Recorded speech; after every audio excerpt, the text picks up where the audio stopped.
Shalom Bapak Ibu Saudara yang dikasihi Tuhan kita Yesus Kristus. Selamat pagi, happy Sunday. Kita bersyukur kalau di hari Minggu ini kita boleh datang kepada Tuhan untuk berbakti di hari Sabat ini.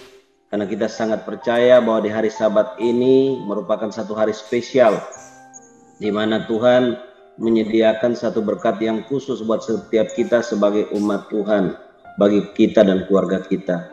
Baik Bapak Ibu Saudara, kita akan mulai akan ibadah kita di hari Sabat ini. Kita akan tabiskan, mari kita arahkan kepada Tuhan. Bapa, kami sungguh bersyukur dan berterima kasih kalau di hari Minggu, hari Sabat ini kami boleh datang untuk berbakti kepada Tuhan, memberikan pujian penyembahan kami kepada Tuhan, dan mendengarkan akan segala suara Tuhan. Kami rindu Engkau hadir di tengah kami ya Bapa, melawat setiap kami umat-Mu, baik kami yang ada di ruang Zoom maupun YouTube. Tuhan ampuni segala dosa kesalahan kami, baik sengaja maupun tidak, biar kami layak di hadapan Tuhan. Itulah sebabnya ibadah kami pada pagi hari ini kami mulai dan kami tabiskan di dalam nama Allah Bapa di surga, di dalam nama Tuhan Yesus Kristus, dan di dalam nama Allah Roh Kudus. Turunlah atas kita sekalian anugerah, berkat, dan damai sejahtera dari Allah Bapa kita dan dari Tuhan kita Yesus Kristus. Amin. Silakan bagi Bapak Ibu Saudara, karena ini hari Minggu, hari Sabat, ya, kami membuka ruang kesaksian bagi Bapak Ibu Saudara yang mau bersaksi. Saya Pak Indiana. Silakan bisa sharing. Salam, salam saudara yang terkasih. Shalom, Tuhan berkati. Ya, halo, Pak Hebron, kenalkan Lilusi yang kita doakan. Ya, salam kenal ya. Karakternya. Ini adalah mamanya Alia. Alia sini Alia. Halo mamanya Pak Hebron gitu. Halo Pak Hebron. Pak Hebron, doa kita sudah Tuhan jawab luar biasa. Barusan saya sudah membaptis Lilusi di dalam nama Allah Bapa, Anak, dan Roh Kudus. Hari ini Minggu 24 Januari 2021 jam 6.50 waktu Indonesia Barat. 2 jiwa sudah menjadi anggota kerajaan Allah. Tepuk tangan kita semua. Amin. Haleluya. Hey. Kita dengar Tuhan. Apa perasaan Lilusi? Silakan Mami Alia. Bagaimana perasaanmu? Kamu hari ini sudah dibaptis oleh Ibu Indiana. Saya berterima kasih. Ya, gimana perasaannya? Iya, saya berterima kasih. Ini semua sudah doain saya, makanya Tuhan mempertemukan saya dengan Miss Diana. Saya sangat bersyukur Tuhan menjaga saya. Sampai hari ini saya bisa ketemu dengan Miss Diana, doain saya. Saya mau jadi pengikut Tuhan Yesus. Sebenarnya saya muda, tapi Tuhan Yesus selalu jaga saya. Dari tahun 2005 sampai sekarang. Saya yang gak sanggup, Tuhan selalu memberi aku uji, coba-cobaan, mencoba saya untuk ujian ini.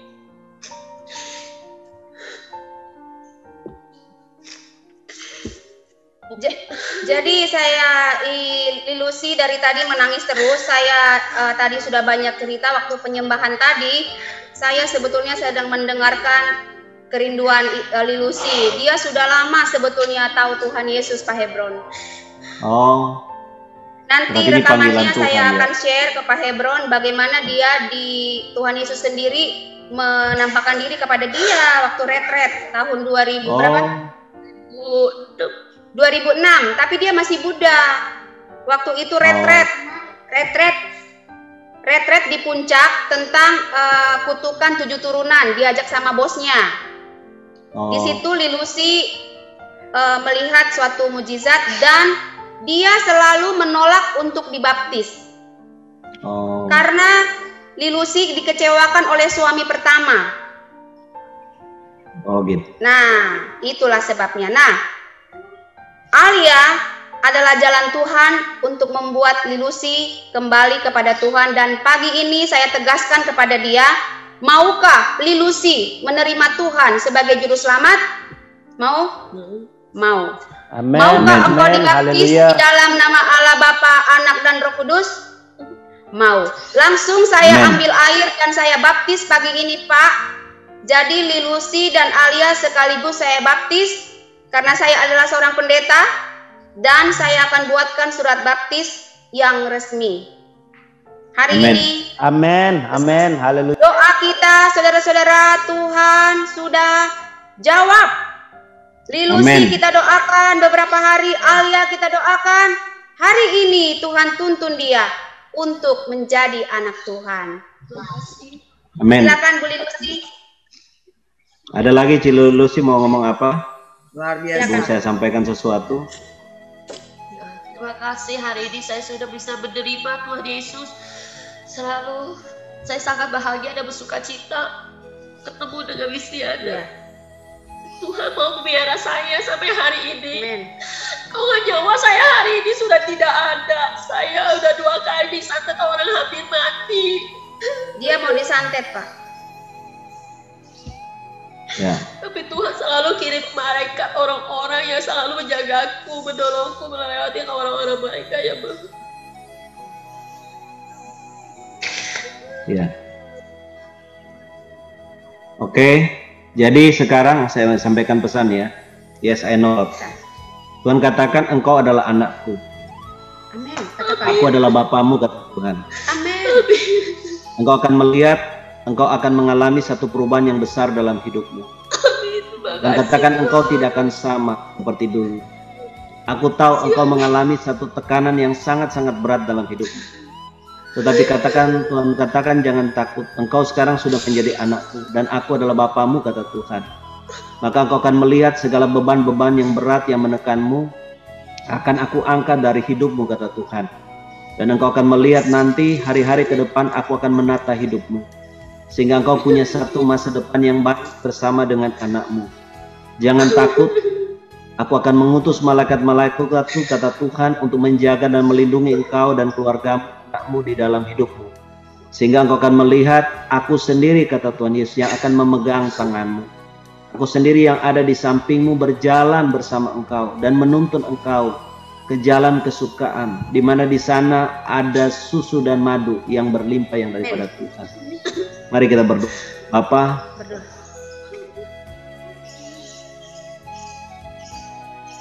kami tahu Tuhan, engkau sedang melawat hidupnya. Kami minta dalam nama Yesus Kristus Tuhan, engkau ambil alih Tuhan Yesus kehidupan daripada Ibu Lilusi ini. Engkau jadi kapten, engkau jadi nakoda Tuhan, yang akan memimpin akan kehidupannya juga anaknya Alia. Kami tahu Tuhan, mulai sekarang dia tidak sendiri. Engkau tadi memperlihatkan kepada hamba bagaimana tanganmu saat ini sudah memegang. Dan akan menuntun perjalanan hidupnya hari-hari ke depan. Tuhan juga yang akan menata segala sumber-sumber keuangannya. Tuhan yang akan menata segala hal yang menjadi kebutuhan. Dia akan mengalami penyediaan daripada Tuhan sebagai Yehova Jireh di dalam kehidupan. Dan kami percaya Tuhan, ada perlindungan, ada kasih karunia dan berkat Tuhan yang akan berlimpah untuk Ibu Lilusi ini. Kami berdoa juga pagi ini Bapak, segala luka-luka dalam batin jiwanya, Tuhan Yesus yang akan sembuhkan. Amin. Karena firman-Mu dengan jelas berkata bahwa Tuhanlah yang akan mendatangkan kesembuhan bagi Tuhanlah yang akan mengobati segala luka-luka. Mari Bapak kami lepaskan, biar jamahan Tuhan Yesus Kristus, kesembuhan, pemulihan yang daripada Tuhan datang dan mengalir dalam kehidupannya. Sehingga batin dan jiwanya disembuhkan, dipulihkan. Dia diberikan kelepasan, kelegaan daripada Tuhan. Dan kami mau berkata kepada engkau setan, dengarkan kami dalam nama Yesus. Engkau tidak bisa mengganggu hidupnya, engkau tidak bisa mengusir hidupnya. Kami lepaskan pedang Tuhan untuk menghancurkan setan dengan segala prinsipnya yang mencoba menyerang, mengganggu keluarga ini. Perlindungan darah Tuhan Yesus, penjagaan pasukan malaikat Tuhan ada atas kehidupannya, atas Ibu Lilusi Tuhan, bahkan juga anaknya Ali. Berkati Bapa untuk hamba-Mu, Pendeta Indiana. yang sudah membawa mereka untuk datang kepada Tuhan. Berkati keluarganya, berkati pendidikannya, studinya di S2, bahkan segala pelayanannya. Berkati suami, anak-anaknya. Berkati apa yang dia kerjakan semua Tuhan buat berhasil. Dalam nama Tuhan Yesus. Amin. Baik, ada lagi yang mau disampaikan? Gak ada, oke ya. Berkati ya, Bu Lucy ya. Thank you Ibu Diana. Baik, silakan siapa lagi kalau ada yang mau bersaksi. Silakan Ibu Lamria. Ya. Salam Bapak Ibu yang terkasih dalam nama Tuhan Yesus. Shalom. Pagi hari ini saya akan menyaksikan betapa Tuhan Yesus dahsyat campur tangannya, penyertaannya kepada keluarga kami dan keluarga besar saya khususnya. Sebenarnya dulu latar belakang saya, orang tua saya bukan Kristen. Mereka kalau di Jawa dibilang kejawen ya. Kalau di Medan dibilang itu apa? Parmalim. Jadi kepercayaan gitu. Nah, pendek cerita. Jadi dulu kalau teman-teman tetangga pada ke gereja, bapak saya itu tidak mengizinkan kami ke gereja. Nah, suatu waktu ada saudara yang mengambil saya untuk diasuh karena dia anaknya udah gede-gede, jadi saya diambil untuk kakak ibu saya lah supaya ada temannya gitu. Nah, karena mereka itu agama Kristen, jadi sejak di situ saya mengikuti ke gereja lah, tapi hanya sebagai ikut-ikutan aja.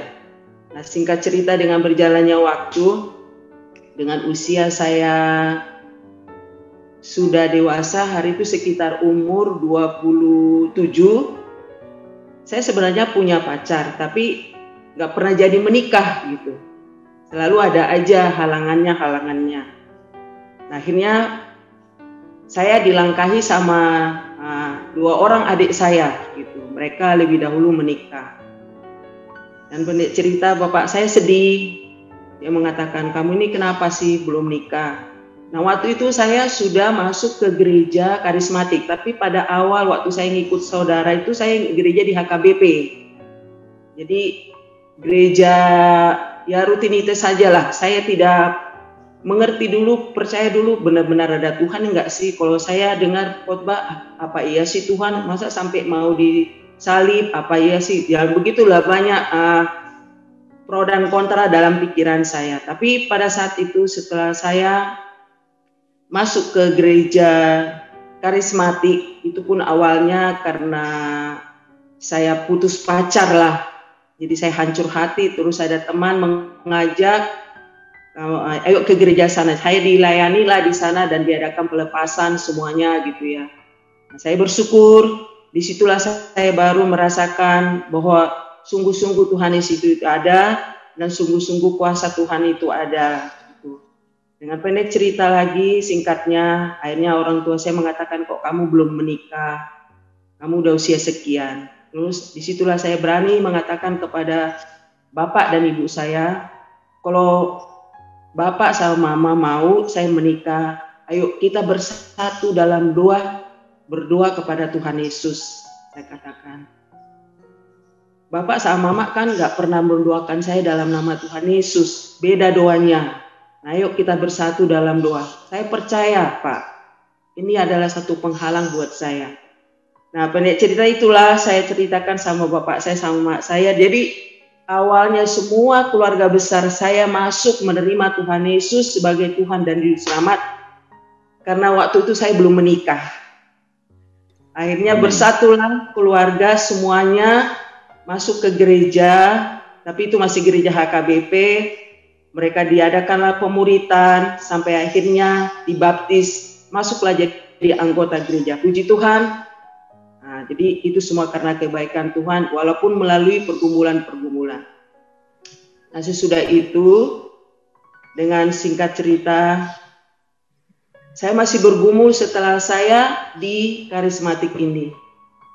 Karena semua ibu saya, kakak-kakak saya, abang-abang saya, adik-adik saya masih gereja, ya bukan saya mengatakan HKBP tidak ini ya, tapi kayak rutinitas lah gitu. Tidak ada kebangkitan tidak ada yang membangun iman, hanya masih lebih kuat adatnya gitulah. Nah, sesudah saya masuk di karismatik ini, saya mulailah kasih kesaksian sama keluarga besar saya. Ya, puji Tuhan ada yang menolak, ada yang menerima. Bahkan dulu waktu saya sesudah masuk karismatik, semua keluarga mengatakan, makanya kamu masuk karismatik sih, makanya kamu nggak jadi nikah. Itu gereja karismatik, apa itu gereja tepuk tangan apa, nah gitulah, di mereka pokoknya celah. Itu yang membuat kamu makanya pindah dari situ. Jangan kamu di karismatik. Bahkan semua sampai adik bapak saya, kakak bapak saya, bukan hanya keluarga saya sendiri, sampai bude saya itulah mengatakan, ya gitu. Jadi kalau saya dulu cuti dari Jakarta ini pulang ke Medan, mereka itu mendoakan saya selalu gitu. Jadi saya dalam hati tertawa gitu ya, karena saya sudah mengerti kebenaran pada saat itu. Nah, singkat cerita, sampai akhirnya dibilang, kamu nanti lama-lama jadi gila kalau kamu ikut di gereja karismatik. Kamu lama-lama nanti jadi pokoknya macam-macam lah. Tapi pada saat itu saya tidak sedih lagi ya mendengar ucapan-ucapan itu, karena saya sudah ada pengertian gitu ya, sudah ada iman kalau di dalam inilah yang benar gitu. Pada saat itu kan saya sudah dibaptis dalam juga di gereja Tiberias. Nah, waktu itu dengan singkat cerita saya beranilah mengatakan begini, setiap saya ketemu saya berani mengatakan dengan semua abang-abang saya, kakak saya yang dulu mencela saya gitu. Sesudah saya pendek cerita, saya menikah lah ya. Menikah, nah di situ juga keluarga besar mengatakan harus ada adat. Sementara pendeta gembala saya dulu tidak boleh mengadakan adat. Pokoknya ya udah diberkati dalam Tuhan, ya syukuran aja gitu. Nah, itu bertolak belakang lagi. Tapi saya di situ puasa, saya mengadakan puasa. Saat itulah saya yang pernah puasa 3 hari 3 malam karena ada keinginan ya, ada pergumulan berat. Akhirnya dengan puji Tuhan keluarga saya mengizinkan tidak diadakan pesta adat. Jadi diadakan hanya diberkati di gereja dan resepsi. Dulu gembala saya yang gembala pusat dulu, pendeta yang di Batu Malang, yang I3. Nah itu dulu gembala saya waktu di I3. Nah puji Tuhan, dengan puji Tuhan ya, saya bersyukur dengan berjalannya waktu, ibu saya datang ke Jakarta, saya beritakan kebenaran firman, saya bawa ke gereja, dia menjamah, menerima jamahan Tuhan. Akhirnya saya ceritakan, Mama, bagaimana perasaan Mama? Iya, aku senang, aku begini. Akhirnya Mama saya maulah dilayani dengan hamba Tuhan. Dan singkatnya lagi, sampai dia pada saat kebetulan hari itu ada baptisan, bahkan dia sampai mau dilayani baptis Islam. Nah, dengan Mama saya seperti itu, mendengar itu, dan ada juga adik-adik saya, dan sudah ada beberapa orang lah kami yang sudah benar-benar bertobat dan sudah dibaptis Islam. Sudah ada sekitar 5 keluarga, karena kami ada 10 berkeluarga. Tapi puji Tuhan, itulah karena kebaikan Tuhan. Kami bersyukur, kami memuji Engkau baik Tuhan. Dan tadi juga, kemarin juga, waktu tahun baru kemarin, kami memang bukannya kebanyakan uang, materi tidak berlebih lah. Tapi saya punya kerinduan sekali. Apalagi setelah saya di Menara Doa Segala Bangsa ini, Tuhan, saya dengar kesaksian-kesaksian orang. Saya rindu sekali untuk supaya semua keluarga besar saya sungguh-sungguh dilawat Tuhan. Tidak ada yang tertinggal. Amen. Dengan keadaan zaman sekarang ini. Itulah yang paling terbeban dalam hati saya. Agar Amen. Keluarga besar saya itu tidak ada yang tertinggal. Jadi di situ ya puji Tuhan, saya katakan sama suami saya, kita harus pulang. bernatal bersama-sama dengan keluarga. Karena pada saat Natal itulah bisa berkumpul keluarga semuanya. Karena kebetulan mama saya masih ada, sekarang mau masuk usia 90 April 16 nanti. Ya puji Tuhan itu semua karena berkat Tuhan. Mama saya masih sehat, masih kuat, daya tangkap, daya ingat, pokoknya semua masih sehat, itu semua karena anugerah Tuhan. Nah pada saat waktu kemarin itu berkumpul dengan cara, ya memang aneh lah, unik lah ya. Awalnya kami mau naik mobil, tapi hitung-hitung biaya mobil dengan biaya pesawat lebih murah pesawat, karena kebetulan kami dapat pesawat ke Pekanbaru, karena kebetulan kumpul di Pekanbaru tempat adik saya laki-laki yang paling kecil, kumpul di sana lah katanya. Jadi dari Medan juga ke sana datang, dari kami dari sini juga semuanya yang di Jakarta juga ke sana balik datang ke Pekanbaru. Nah waktu itu saya lihat Traveloka gitu ya, ada tiket murah. Biasanya kan kalau Pekanbaru tuh paling sedikit hampir 800, 700. Itu dapat hari itu sekitar tidak sampai 450. Ya saya langsung ambil dari Traveloka. Inilah satu petunjuk Tuhan dalam hati saya. Nah pertamanya kita pikir hanya rapid ya. Ternyata ada perubahan baru, harus rapid anti-aging gitu ya, dengan biaya yang lebih mahal. Tapi puji Tuhan semuanya tercukupi lah. Dan hasilnya juga waktu rapid antigen semuanya kita sehat-sehat. Dan saya juga dapat WA, dapat mengatakan AirAsia bisa saling bekerja sama, Bu, katanya. Jadi bisa lebih murah. Ya. Dapatlah kemudahan-kemudahan lah semuanya. Akhirnya kami berangkatlah ke Pekanbaru. Saya di sana benar-benar memang sudah mempersiapkan diri untuk menjadi saksi buat adik-adik saya semua, karena adik-adik saya masih banyak yang duniawi gitu. Saya benar-benar Tuhan mampukan saya. Saya benar-benar sudah mempersiapkan diri untuk menjadi saksi di sana. Jadi saya pas di sana ya udah semuanya Tuhan. Setiap malam saya ajak berdoa bersama, dan memang saya sengaja dari sini bawa perjamuan kudus, saya bawa dari sini perjamuan kudus, saya persiapkan untuk di sana gitu.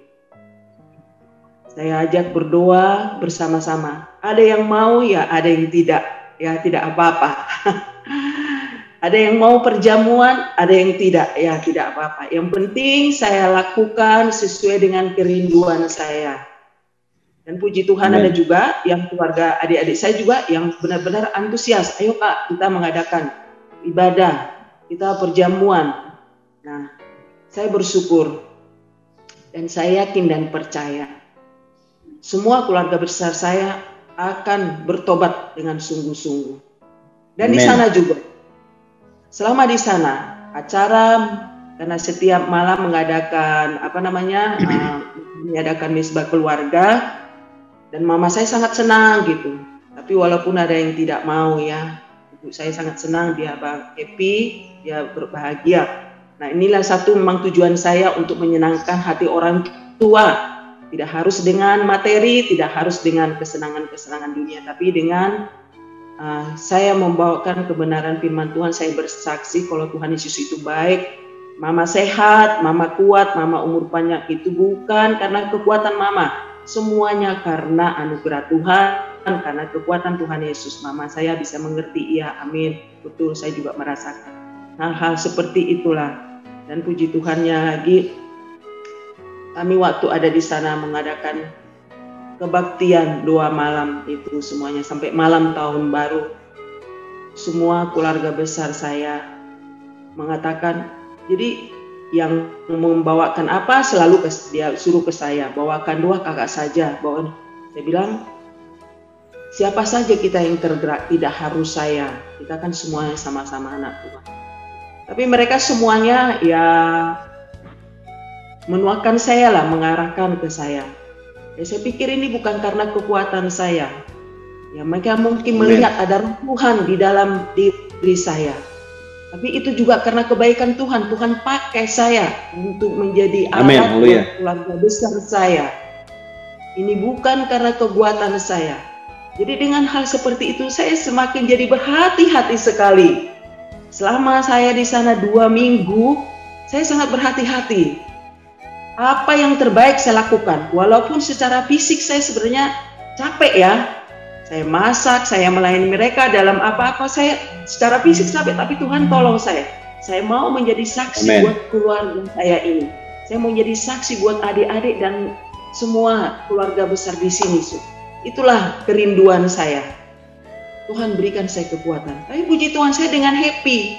Walaupun saya mengerjakan semuanya, maksudnya sebenarnya ya bisa saling apa, tapi mereka selalu kakak lah. Saya pikir ya Tuhan, terima kasih Tuhan kuatkan saya. Dan puji Tuhan juga ya semua masakan yang saya masak mereka juga senang. Mereka juga suka gitu. Dan itulah satu kesempatan yang saya pikir dengan diadanya saya menara doa segala bangsa ini. Segala kedagingan saya semakin terkikis. Kalau dulu saya bertemu dengan keluarga saya masih bisa tuding mereka gitu. Kamu gini, kamu gini. Pokoknya kalau mereka nggak ini, saya malah sih suka omelin secara dunia gitu. Tapi kemarin itu benar-benar puji Tuhan, saya bisa menahan diri, tapi bukan karena kekuatan saya, karena saya benar-benar menjadi saksi, berdampaklah buat keluarga besar saya. Jadi tidak hanya sekedar dari kata-kata saya, tidak hanya sekedar kalau saya kirim-kirim renungan-renungan kepada mereka. Saya benar-benar membawakan diri saya, kalau saya mau sesuai dengan apa yang saya doakan, dengan apa yang saya sering kirimkan renungan-renungan melalui grup kepada keluarga saya. Tidak hanya dengan kiriman-kiriman WA, tapi benar-benar saya mau mereka lihat menjadi pelaku-pelaku dari firman ini. Itu yang saya rindukan. Dan puji Tuhan, Tuhan memberikan kekuatan kepada saya. Sampai kami kembali ke Jakarta dengan tidak kurang satu apapun. Dan keluarga besar saya semuanya merasakan happy dan bersuka cita berkumpul bersama-sama dengan kami. Dan kami benar-benar menjadi berdampaklah di sana. Itu semua karena kebaikan dan kemurahan Tuhan. Nah, inilah satu kerinduan, biarlah kita semua yang ada di Menara Doa ini, biarlah kita tidak hanya sekedar aktif di Menara Doa segala bangsa. Biarlah Tuhan Yesus melalui kesaksian-kesaksian yang kita dengar, mengikis kedagingan-kedagingan, keegoan-keegoan kita. Biarlah kita semakin kecil di dunia, tapi kita semakin besar di hadapan Tuhan. Bila kita semakin merendahkan hati apapun pergumulan yang kita hadapi saat ini. Dan pergumulan di dalam keluarga. Kalau di dalam rumah tangga saya, mungkin Pak Hebron sudah tahu bagaimana kesaksian saya. Puji Tuhan Pak, suami saya sudah sangat baik.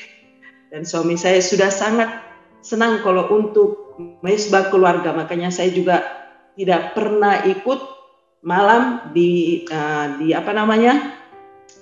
dalam Menara Doa Segala Bangsa. Karena setiap malam kami mengadakan mesbah keluarga. Karena tadinya juga suami saya latar belakangnya tidaklah anak Tuhan. Dia dari agama seberang. Tapi puji Tuhan, suami saya sekarang sudah sungguh-sungguh, bahkan sudah sering Pak meneteskan air mata kalau kami dari pujian dan penyembahan. Semuanya itu karena kebaikan Tuhan. Semuanya karena anugerah Tuhan. Bukan karena kekuatan saya. Walaupun dulu sering suami saya marah sama saya, suami saya kadang-kadang tidak bisa, tapi setelah yang saya katakan selalu, aku mengasihi suamiku Tuhan Yesus, aku mengampuni dia, aku menyayangi dia, padahal dia menyakiti aku, tapi aku perkatakan itu. Sekarang nyata apa yang aku perkatakan itu, semuanya karena kebaikan Tuhan. Aku mengasihi, aku menyayangi dia. Itu yang aku perkatakan walaupun dia menyakiti hatiku, walaupun aku baru nangis dibuat dia, tapi aku lari ke kamar, Tuhan aku mengasihi dia, aku menyayangi dia. Karena aku tidak mau hatiku dikotori dengan cobaan-cobaan di dunia ini. Karena iblis itu senang kalau kita sedih, kalau kita panas hati, kalau kita cemburu, kalau kita ini, iblis senang sekali. Jadi sekarang ini saya bersyukur, puji Tuhan. Alarm untuk connect kepada Tuhan itu, kalau ada hal-hal apa, saya cepat, Tuhan aku mengampuni, aku mengasihi. Nah, iblis setan mau, engkau tidak berkuasa mencuri damai sejahteraku. Engkau tidak berkuasa mencuri kebahagiaanku. Aku adalah milikmu Tuhan Yesus.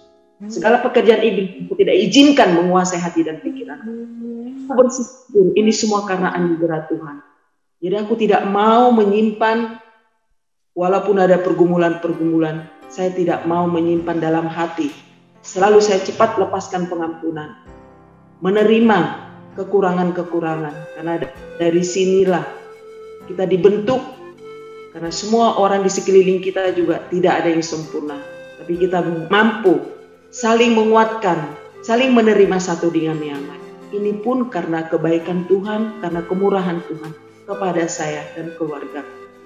Dan saat ini juga kami percaya, anak-anak juga pasti bertobat dengan sungguh-sungguh. Dan inilah, saya punya anak 2 laki-laki, tapi mereka juga Tuhan sudah dekat sama Tuhan, walaupun belum sepenuhnya. Kami percaya mereka juga pasti akan dijamah Tuhan. Ini semua karena kebaikan Tuhan dan kemurahan Tuhan. Terima kasih Pak. Salam semuanya. Baik, terima kasih untuk Ibu Lamria yang sudah jadi berkat buat kita melalui kesaksian beliau. Amin, amin. Baik saudara, bagi Bapak Ibu Saudara yang masih mau bersaksi, nanti malam ya, karena waktunya sudah banyak ya. Saya harus sampaikan firman. Baik saudara, ya nanti Ibu Maria dan yang lain-lain yang mau bersaksi, nanti malam aja ya. Baik. Kita akan masuk dalam firman Tuhan, kita akan berdoa lebih dulu. Bapa, terima kasih. Kami rindu Tuhan, Engkau memberkati kami dengan firman. Biarlah di waktu yang singkat ini kami minta Tuhan berbicara melalui firman buat kami.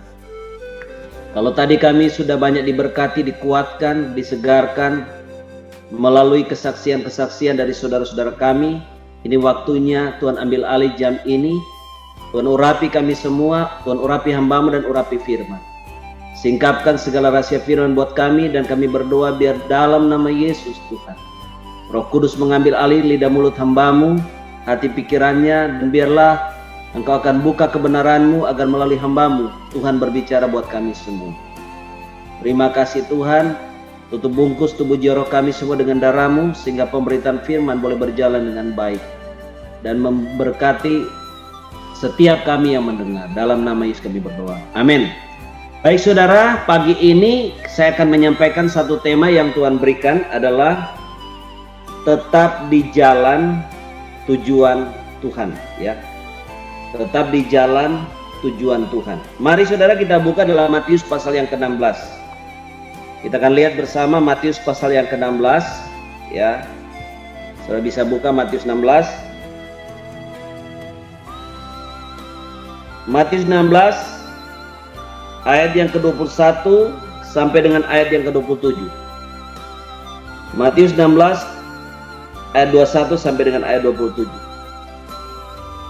Silakan mungkin Pak Benyamin bisa bantu membacakan buat kita semua. Matius 16 ayat 21 sampai ayat yang ke-27. Ya, siapa? Pemberitahuan pertama tentang penderitaan Yesus dan syarat-syarat mengikut Dia.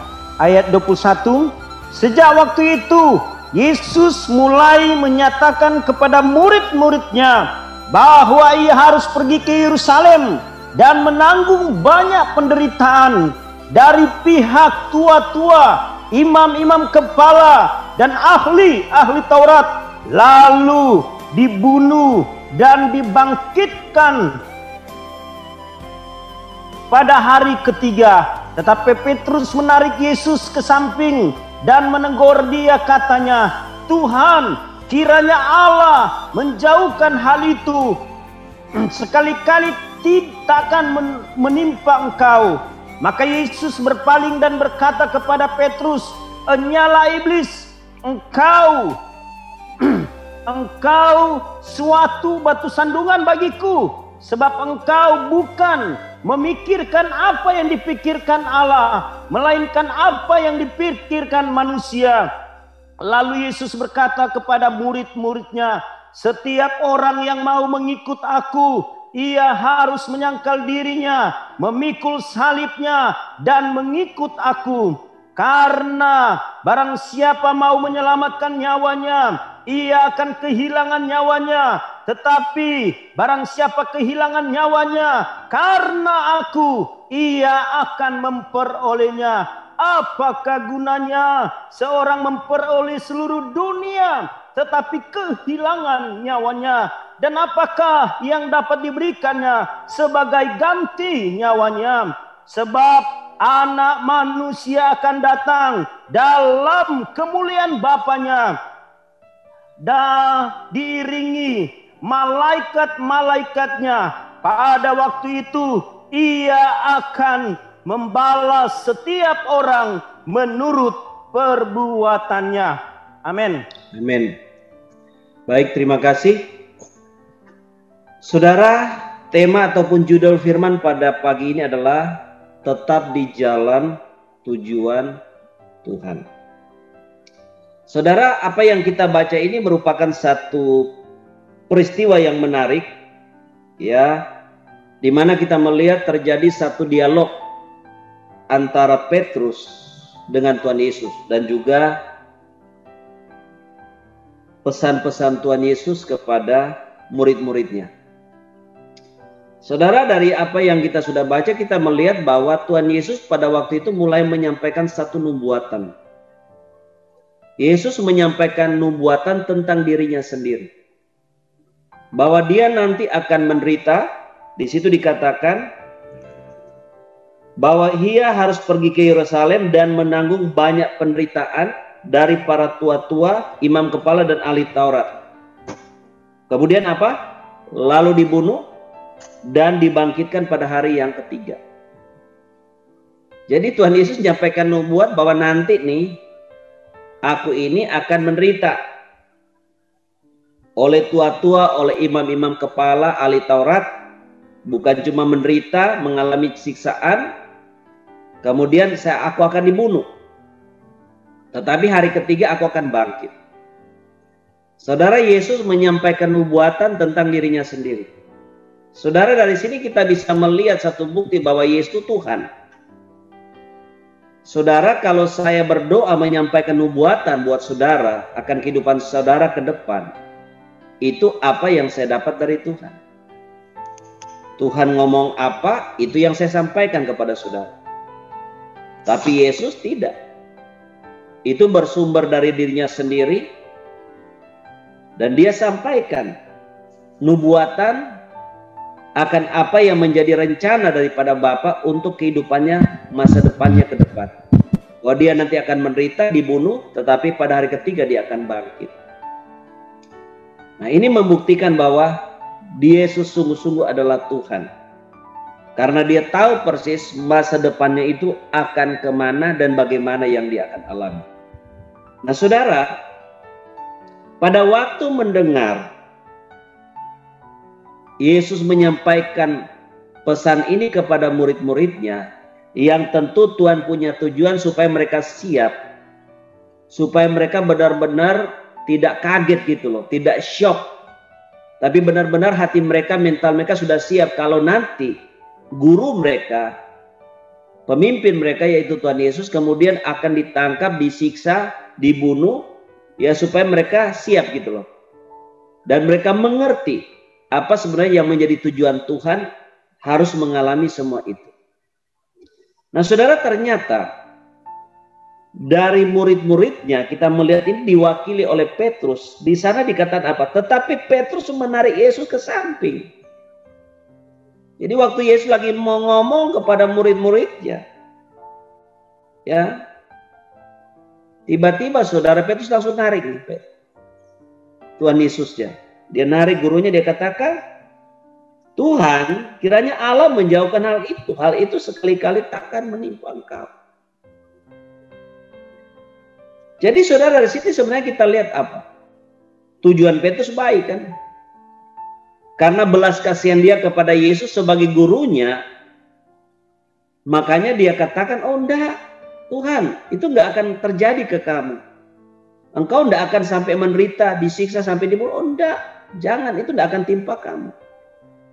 Nah, respon Yesus tuh saudara dikatakan, maka Yesus berpaling dan berkata kepada Petrus, enyahlah iblis, engkau suatu batu sandungan bagiku, Sebab engkau bukan memikirkan apa yang dipikirkan Allah, melainkan apa yang dipikirkan manusia. Saya yakin Petrus kaget, murid-murid juga yang lain kaget. Petrus kok berbelas kasihan ke Yesus, mewakili murid-murid yang lain, bahwa dia tidak akan menderita, tidak akan sampai dibunuh, apalagi dibunuh. Ini kok malah Yesus ngusir setan, tengking setan. Ya, kenapa Yesus menengking setan dan berkata, "Enyalah iblis"? Karena saudara, ide yang baik yang disampaikan oleh Petrus itu bukan dari Tuhan, tetapi dari siapa? Dari iblis, dari setan.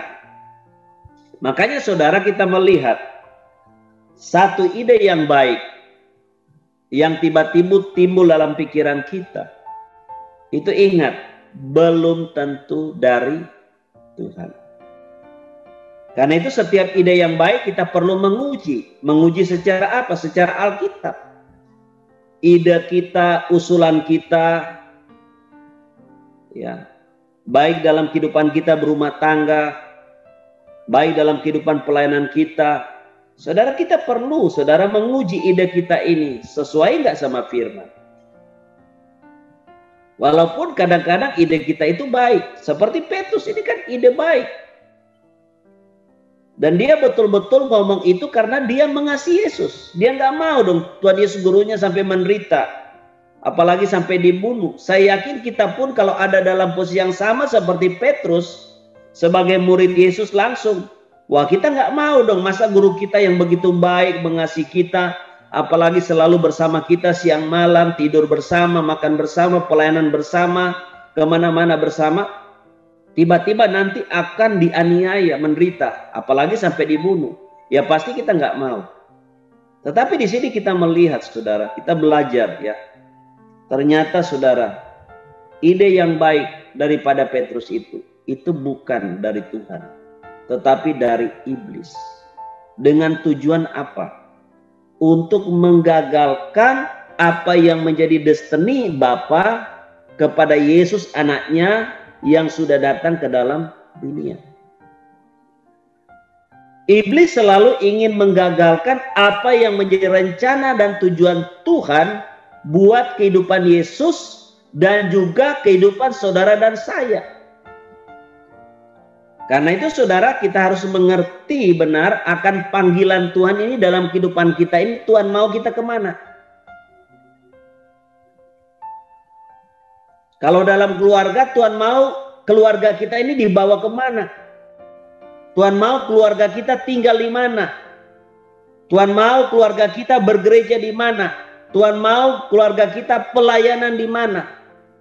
Kalau kita mungkin mau beli rumah, Tuhan mau kita beli rumah di mana? Kalau kita mau bisnis usaha, Tuhan mau kita usaha apa? Kalau usaha pekerjaan bidang apa? Kita harus tahu, saudara, tujuan Tuhan ini. Nah, untuk kita sampai kepada tujuan Tuhan ini yang istimewa, yang luar biasa, yang terbesar, terbaik dalam hidup kita, kita harus tetap di jalannya Tuhan. Supaya kita bisa mencapai tujuan Tuhan yang terbaik, destiny Tuhan yang terbaik buat kehidupan kita dan keluarga kita. Sama aja dengan pelayanan. Sama seperti kapal, saudara, ada nakoda. Dalam pelayanan ini pun saya seperti sebagai nakoda lagi memimpin nih. Menara doa segala bangsa untuk apa? Untuk masuk kepada rencana Tuhan, destiny Tuhan. Termasuk kita semua yang ada di dalamnya. Yang menjadi tentara-tentara doa Kristus. Saudara, kita lihat ya. Dasar daripada Petrus sampai ngomong seperti itu karena dia mengasihi Yesus, saudara. Dia tidak mau gurunya sampai disiksa, apalagi dibunuh. Dia nggak mau itu terjadi. Makanya dia kata, hal itu sekali-kali nggak akan menimpa kamu. Petrus ingin bilang, jangan ngomong gitu dong, ya. Kita mengasihi engkau, ya kita nggak mau itu menimpa guru, ya. Kalau kita lihat, saudara, apa yang diungkapkan Yesus untuk jalan hidupnya kepada tujuan Bapa, dia datang ke dunia, itu jalan apa saudara? Jalan penderitaan, jalan salib. Itu jalannya. Untuk sampai kepada tujuan mulia, Yesus menyerahkan hidupnya, mati, menanggung dosa-dosa kita, menanggung murka Allah karena dosa-dosa kita, dan kemudian dia akhirnya dikuburkan, hari ketiga dia bangkit. Itu untuk sampai Yesus nanti dibangkitkan oleh Bapa dan dipermuliakan. Sehingga Alkitab berkata, itulah sebabnya Allah mengaruniakan kepada Yesus nama di atas segala nama, supaya sedalam nama Yesus bertekuk segala yang di langit di atas dan yang di bumi di bawah, dan segala lidah mengaku Yesus Kristus adalah Tuhan bagi kemuliaan Bapa. Tetapi untuk mengalami itu semua, Yesus harus mengalami yang namanya jalan yang sudah ditentukan Allah. Jalan yang sudah ditentukan Bapa kepadanya, itulah jalan Via Dolorosa. Jalan penderitaan, jalan salib. Nah, secara manusia, termasuk kita lihat Petrus ini dan teman-temannya, kita semua, saudara, tidak ada yang mau mengikuti yang namanya jalan salib. Semua kita, saudara, secara daging kita nggak maulah menderita. Mana ada orang mau menderita sih? Nggak ada, saudara. Tetapi saudara, kita melihat bahwa penderitaan itu sebenarnya adalah satu bagian yang kita memang mesti lewati. Kita sebagai pengikut Yesus, kita tidak boleh saudara menolak, menghindar, apalagi melarikan diri dari namanya penderitaan. Nggak bisa saudara. Karena firman Tuhan katakan kita menderita juga karena Kristus, itu anugerah. Ya, Yesus aja mau menerima segala penderitaan untuk dia boleh sampai kepada tujuan yang termulia daripada Bapa, yaitu dia menyelamatkan manusia, tapi kemudian dia dibangkitkan dan dimuliakan. Nah, kita pun saudara tidak boleh menghindar daripada memang yang namanya penderitaan yang memang sudah menjadi bagian garis kehidupan kita di jalan yang Tuhan sudah tetapkan buat kita. Karena itu saudara, di dalam Roma, ya, Roma pasal 8 ayat yang ke-17, di sana dikatakan apa saudara? Roma 8 ayat 17, di situ dikatakan, dan jika kita adalah anak, maka kita juga adalah ahli waris. Ingat Bapak, ya Bapak Ibu Saudara, dikatakan kita adalah siapa? Anak. Anak apa? Anak Allah. Sebagai anak Allah dikatakan kita adalah apa? Ahli waris. Berarti ahli waris apa? Berkat-berkat Tuhan. Maksudnya orang-orang yang berhak menerima janji Allah. Saudara dan saya di sini adalah orang-orang yang punya hak loh menerima janji Allah, karena ini ada, kita ini adalah anak Tuhan, Tuhan Bapa kita, kita warga kerajaan surga. Maksudnya orang-orang yang berhak menerima janji-janji Allah. Tetapi ada syaratnya saudara ternyata. Yang akan menerimanya bersama-sama dengan Kristus, kita akan terima nih bersama-sama dengan Yesus. Tapi syaratnya apa? Yaitu jika kita menderita bersama-sama dengan Dia, supaya kita juga apa? Dipermuliakan bersama-sama dengan Dia. Nah, garis bawahi, yaitu jika kita menderita bersama-sama dengan Yesus. Petrus tidak mau gurunya Yesus ini menempuh jalan penderitaan, jalan Via Dolorosa, jalan salib. Tetapi ini jalan yang sudah ditetapkan oleh Allah. Dan Yesus mengerti, ini jalan yang sudah ditetapkan Bapa bagi dia, tidak ada jalan lain. Dan dia harus siap menjalani proses itu untuk dia sampai kepada kemuliaan, di mana manusia boleh diselamatkan karena pengorbanan Tuhan Yesus, Tetapi Tuhan Yesus nanti akan hidup lagi, akan bangkit, dan akan dimuliakan. Nah, ini yang kita mesti mengerti, saudara. Nah, ada banyak orang, saudara, ya, mau ingin mencapai dalam tanda petik seolah-olah tujuan Tuhan dalam hidupnya, tetapi tidak mau di jalannya Tuhan. Tidak mau dengan caranya Tuhan. Karena mau apa, saudara? Yang pertama, saudara, karena ada yang mau instan. Ya. Orang yang mau instan menjadi seorang pemimpin, menjadi seorang gembala, itu pasti akan hancur, saudara. Kita melihat, saudara, kenapa gereja-gereja kadang-kadang mengalami satu perpecahan. Karena ada orang-orang, ada pemimpin-pemimpin di dalam gereja itu yang mau instan untuk menjadi gembala juga. Ya. Beda, saudara, kalau memang seorang, katakan seorang hamba Tuhan yang mungkin melayani di dalam satu gereja di mana dia punya otoritas, ya, atasan sebagai otoritasnya hamba Tuhan yang lain, yang sering kita dengar istilah gembala senior, ya, dia kemudian mungkin dia mengundurkan diri dari gereja itu karena visi Tuhan, karena tugas dia sudah selesai dan Tuhan mau dia membuka gereja yang baru, rintis gereja yang baru, itu no problem. Yang jadi masalah adalah ada banyak orang-orang yang mau menjadi seorang pemimpin, menjadi gembala karena dia mau instan. Sehingga karena mau instan memakai cara-cara yang tidak berkenan di depan Tuhan dan juga bukan cara Tuhan, bukan waktu Tuhan, memaksa diri untuk menjadi seorang pemimpin. Nah, saudara, orang-orang seperti ini adalah orang-orang yang namanya tidak mau menderita, tapi mau dimuliakan. Bisa nggak? Nggak bisa, saudara. Yang muliakan setan, Tuhan tidak mungkin muliakan. Karena kalau Tuhan muliakan itu harus ikut jalannya Tuhan. Harus ikut prosesnya Tuhan. Seperti yang Yesus sendiri alami. Makanya dikatakan kalau kita mau terima jadi ahli waris berkat Tuhan, kita harus ikut jalan itu. Saudara, saya ingat pada waktu saya sudah seorang full timer. Ya. Saudara dari istri saya lah, keluarganya.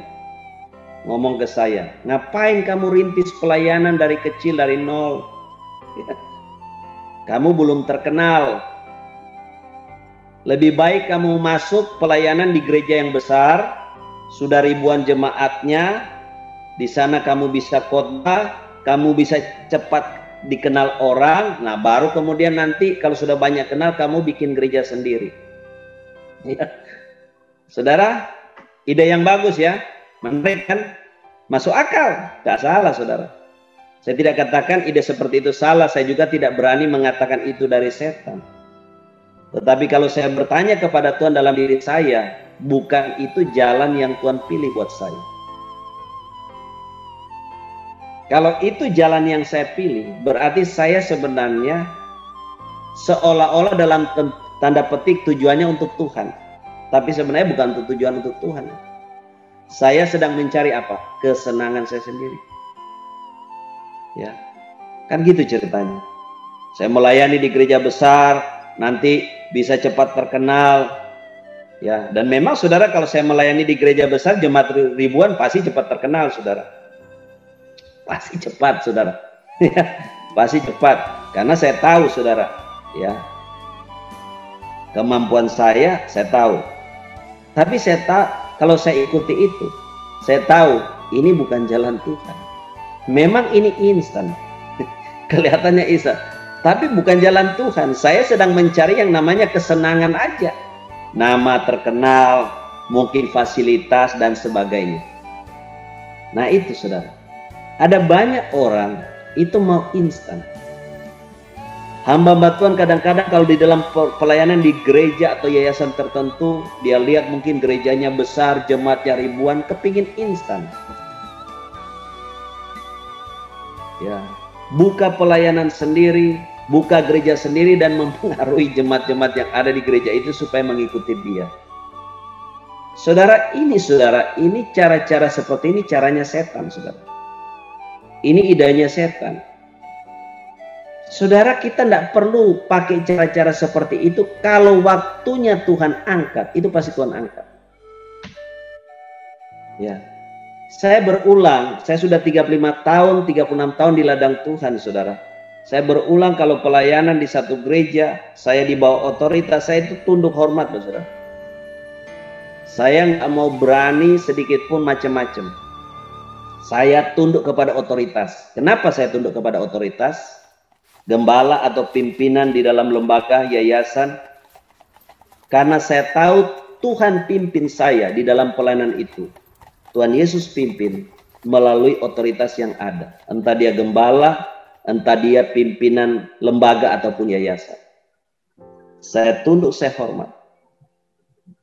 Saya akan mengundurkan diri pada waktu Tuhan bilang, sudah selesai kamu di sini. Silakan keluar. Nah, itulah sebenarnya. Sama seperti yang saya contohkan, saudara. Rasul Paulus itu dia bersama-sama dengan hamba Tuhan 5 jawatan yang lain. Kalau saudara lihat di dalam Kisah Rasul 13, menggembalakan jemaat di Antioquia. Begitu Tuhan bilang sudah selesai, waktu mereka sama-sama hamba Tuhan kumpul doa, Tuhan memberikan tugas yang khusus buat Rasul Paulus dan Barnabas. Mereka keluar. Karena visi yang baru yang Tuhan kasih. Nah, kita tidak boleh, saudara, cara-cara instan, ya, cara-cara instan hanya karena yang namanya nama terkenal, hanya karena kedudukan menjadi pemimpin. Itu yang Alkitab katakan, apakah gunanya seorang memperoleh seluruh dunia tetapi apa? Kehilangan nyawanya. Dan apakah yang dapat diberikannya sebagai ganti nyawanya? Apa gunanya, saudara, kalau kita mendapatkan kedudukan, kita mendapatkan kekayaan, kita mendapatkan nama, tapi itu bukan kehendak Tuhan. Bukan cara Tuhan. Tapi pada akhirnya, saudara, Tuhan waktu berhadapan dengan kita di hari penghakiman berkata, aku tidak kenal kamu. Enyalah daripadaku, hai kamu pembuat apa? Kejahatan. Saudara, dan kita tidak pungkiri, saudara, ya, bahwa ada banyak orang-orang yang mau cara-cara instan. Tidak mau yang namanya proses penderitaan. Ya. Dan ini semua kembali kepada motivasi. Kalau orang-orang sudah mulai punya motivasi yang tidak benar, pasti saudara menyimpang ke kiri ke kanan. Itu udah pasti. Ya. Itu tinggal tunggu waktu, pasti menyimpang ke kiri ke kanan. Ya. Kalau orang-orang punya motivasi murni, tulus, dia akan, saudara, menjalani proses Tuhan yang namanya jalan salib, penderitaan, ya, sampai waktu Tuhan dia sendiri dipromosikan, diangkat oleh Tuhan. Saudara harus tahu bahwa di dalam perusahaan aja di dunia itu ada promosi, iya kan? Kalau saudara bekerja jadi karyawan di satu perusahaan kan ada promosi. Biasanya ada promosi dari atasan kita atau bos kita, manakala kita didapati bisa bekerja dengan baik, menguntungkan perusahaan. Sama, saudara, di dalam pelayanan atau dalam kehidupan kita pun, saudara, walaupun mungkin kita hanya sebagai ibu rumah tangga yang hari-harinya hanya mengurusi keluarga, itu kadang-kadang kita mendapatkan yang namanya promosi-promosi Tuhan, berkat-berkat daripada Tuhan. Ya. Jadi saudara ingat ya, jangan suka yang namanya instan. Kopi susu boleh instan, ya, teh manis boleh instan. Tapi untuk diangkat, dimuliakan Tuhan, jangan mau instan, saudara. Karena instan itu tidak ada. Ya, jangan mau instan ya. Sekarang kan sudah canggih manusia, maunya instan semua. Bikin roti yang enak, bikin kue yang enak juga sekarang bisa instan, saudara. Walaupun mungkin kita tidak pintar bikin kue, nggak tahu resep kue, tinggal beli, saudara, di supermarket, di sana ada petunjuk, kasih air sekian, di ini, sudah langsung jadi. roti ataupun kuenya.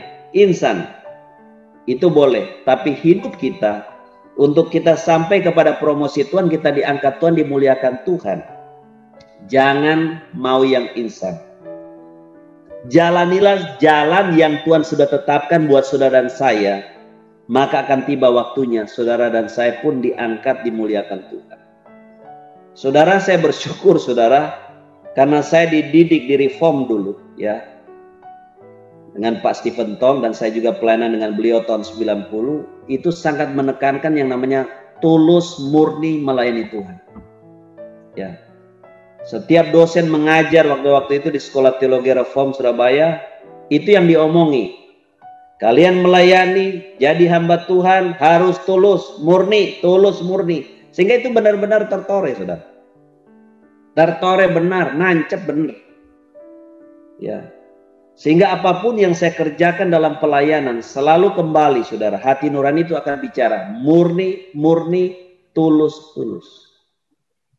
Nah, kalau kita akan jalani aja.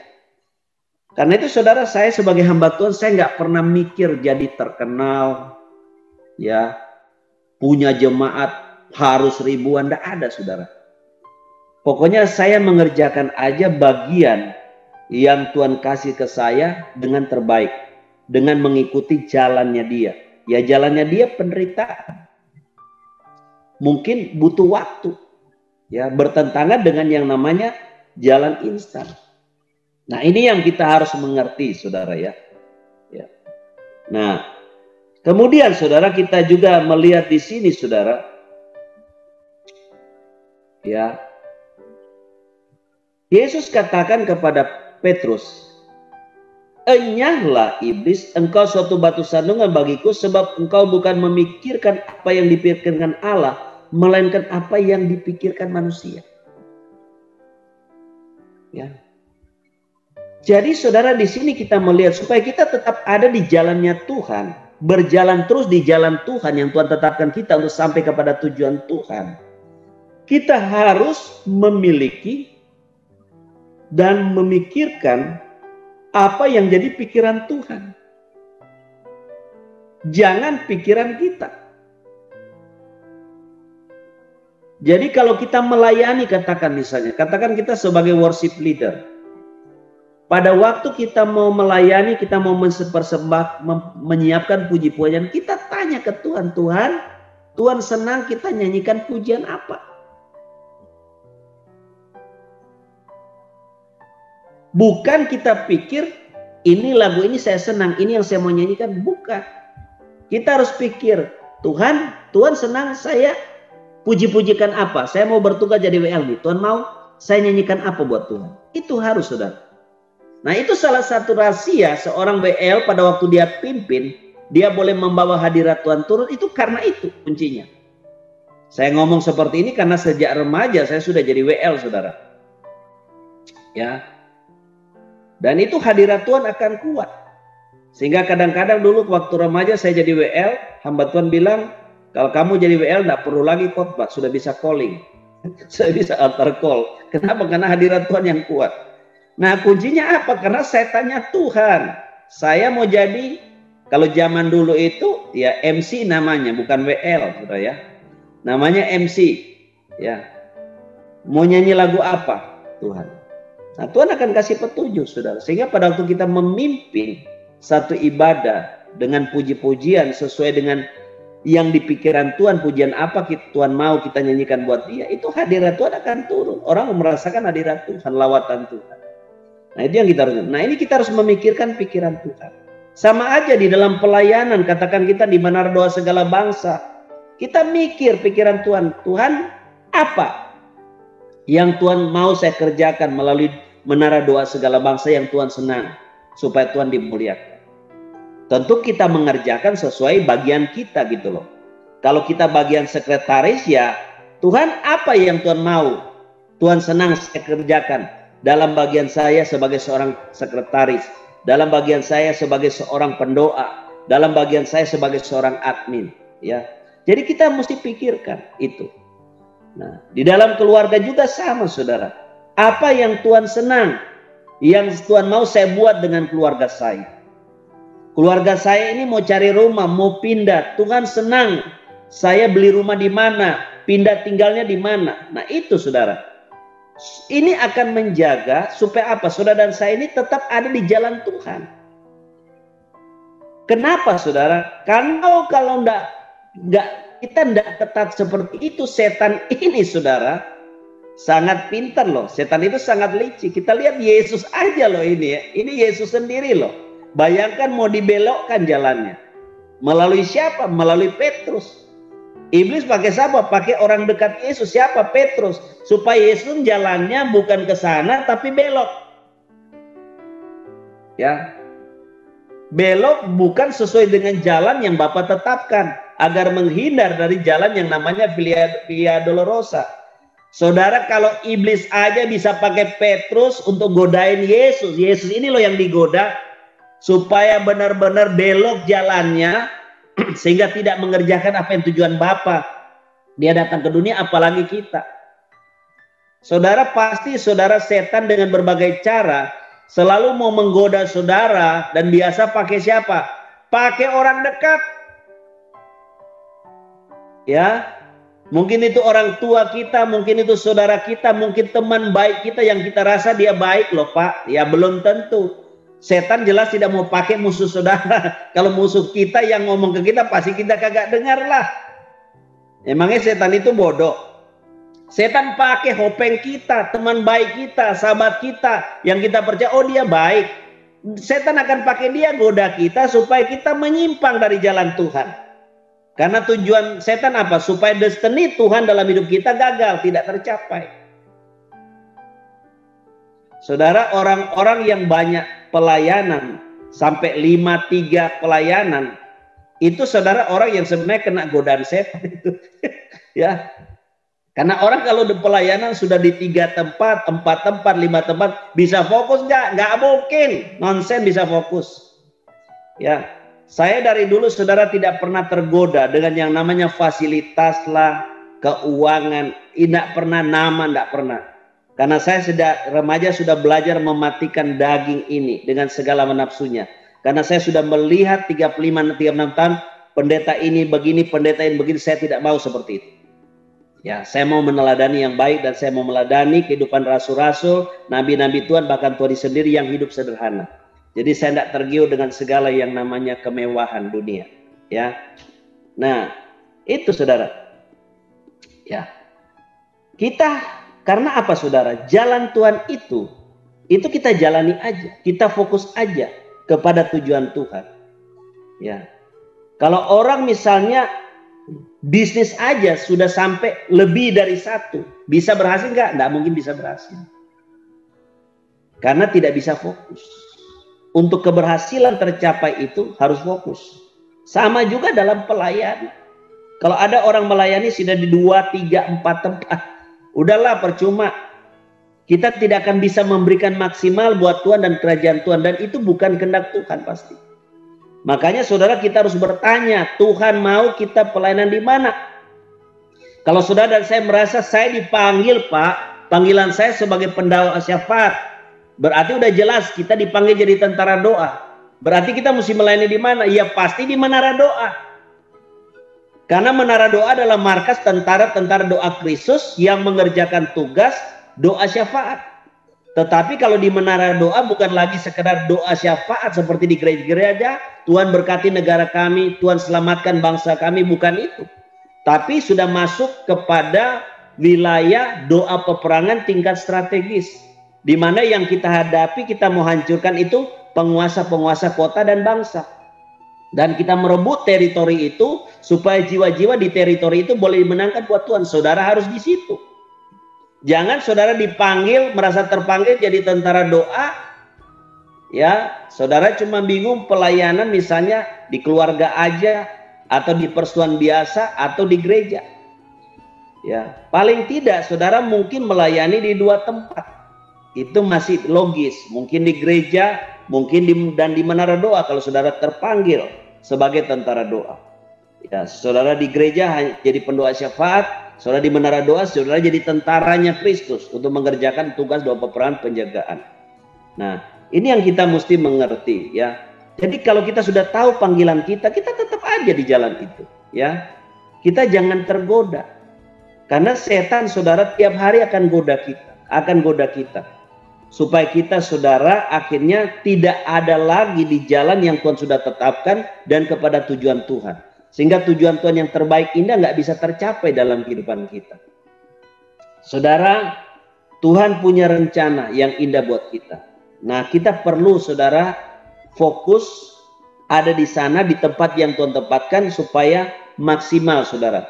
Jadi kelihatan buah, saudara. Saudara, saya nggak pernah dengar pelayanan, ya, ada hamba Tuhan atau siapalah pelayanan di 3 tempat dan benar-benar dia di 3 tempat itu dia berhasil, dia terkenal. Nggak ada, saudara. Pasti cuma di 1 tempat, ya, yang memang dia di sana sebagai tempat yang Tuhan sudah tetapkan dan dia fokus di sana. Nah, ini yang kita harus mengerti, saudara, ya. Karena itu, saudara, orang yang benar-benar dia melayani di tempat Tuhan yang Tuhan tetapkan di jalan Tuhan itu, ya, memang mau tidak mau, saudara, dia harus mengikuti dan memperhatikan nasihat Yesus yang berkata, lalu Yesus berkata kepada muridnya, setiap orang yang mau mengikut aku, ia harus menyangkal diri, memikul salibnya dan mengikut aku. Jadi memang seperti itu, orang yang mau di jalan Tuhan memang harus menyangkal diri, ya. Karena memang dalam perjalanan itu ada banyak sekali godaan, saudara. Ya, untuk kita mengambil langkah-langkah instan, ya, yang menyenangkan secara daging, tetapi kita akhirnya tidak mencapai tujuan Tuhan. Makanya di situ kita menyangkal diri, di mana dikatakan kemudian mikul salib, ya, pikul salib. Jadi memang ada penderitaan. Jalan yang Yesus tempuh itu jalan penderitaan juga. Sebelum dia akhirnya dipromosikan Bapa, dia diangkat, dia muliakan. Ya, kemudian dikatakan dan mengikut aku. Ya. Jadi saudara, ini memang benar-benar harus jadi bagian kita. Jadi dalam kita menjalani kehidupan kita untuk sampai tujuan Tuhan, saudara, kita tidak boleh, saudara, menolak yang namanya jalan penderitaan. Penderitaan itu bicara soal waktu. Kadang-kadang kita merasa, wah, hidup kita kok begini ya, sudah lama saya pelayanan kok begini, saya sudah melayani itu sekian kok begini ya, seolah-olah tidak ada perubahan. Saudara, itu jalani aja, saudara. Saudara, ada satu hamba Tuhan, dia bersaksi, saudara, dia melayani di 1 tempat, saudara, ya, di daerah Banten sini. Dan dia waktu itu melayani, saudara, itu tidak banyak jiwanya. Dan itu sudah belasan tahun gitu. Ya, hanya sekitar 7 jiwa, saudara. Sudah 11 tahun dia layani di situ sebagai gembala. Tapi dia setia aja di tempat yang Tuhan tempatkan itu. Hanya apa? Itu keluarkan mata air juga. Keluarkan sumbernya. Jadi saudara, kalau kita melayani di tempat Tuhan tempatkan, itu biar padang gurun sekalipun, saudara, itu pasti akan mengeluarkan sumber mata air. Ada banyak kadang-kadang hamba Tuhan itu melayani bukan tanya Tuhan di mana Tuhan tempatkan, tapi dia bingung cari tempat subur. Melayani itu cari tempat subur. Saudara, itu nggak ada gunanya pelayanan. Lebih baik kita bisnis. Kalau kita mau bingung pelayanan, mau cari tempat subur, tempat mungkin jemaatnya banyak orang kaya, uangnya banyak, udah lebih baik bisnis, jangan pelayanan, jangan jadi hamba Tuhan. Ya, kalau kita mau pelayanan, pelayananlah di tempat yang Tuhan tempatkan buat kita. Biar itu padang gurun, saudara, ya. Biar orangnya katakan miskin melarat, pasti saudara akan keluar sumber mata air yang bisa menghidupi kita dan keluarga kita. Itu pasti, saudara. Tidak mungkin tidak. Karena itu saya dari dulu, saudara, mana ada saudara pernah saya pelayanan sana sini, ya, tidak ada, saudara. Ya, saya sekarang di MDSB, ya saya fokus di sini, ya. Mau ada mata air nggak ada mata air, saya fokus. Dia pasti juga keluar sumbernya, perlu keluar mata airnya, walaupun mungkin bukan dari sini, tapi Tuhan punya cara buka dari tempat lain. Kalau kita jadi hamba Tuhan, jangan bingung cari tempat subur, tapi carilah di mana Tuhan mau tempatkan kita. Kalau kita sudah tahu, fokuslah di situ, setialah di situ, pasti tiba waktunya juga Tuhan promosikan, Tuhan angkat kita. Kalau soal makan minum sebenarnya kita tidak perlu khawatir, itu sudah pasti otomatis terjamin. Karena saudara, kita perhatikan ayat yang terakhir, kalau kita benar-benar tetap ada di dalam rel Tuhan, dalam pelayanan kita, atau panggilan Tuhan dalam hidup kita untuk tujuan Tuhan yang mulia, untuk destiny hidup kita, dikatakan apa? Sebab anak manusia akan datang dalam kemuliaan Bapanya, diiringi malaikat-malaikatnya. Pada waktu itu, Yesus akan membalas setiap orang apa? Menurut perbuatannya. Jadi ingat saudara, Yesus datang itu dia akan membalas. Kalau kita ini mengikuti teladannya, ya, teladan Tuhan Yesus, makanya dikatakan sangkal diri, pikul salib, ikut aku, ikut Yesus. Teladan Yesus ya, untuk terus kita ada di jalan salib, jalan penderitaan yang mungkin memang jadi bagian kita, karena di sanalah di ujung jalan itu kita kemudian akan diangkat, dimuliakan, diberkati Tuhan. Amin.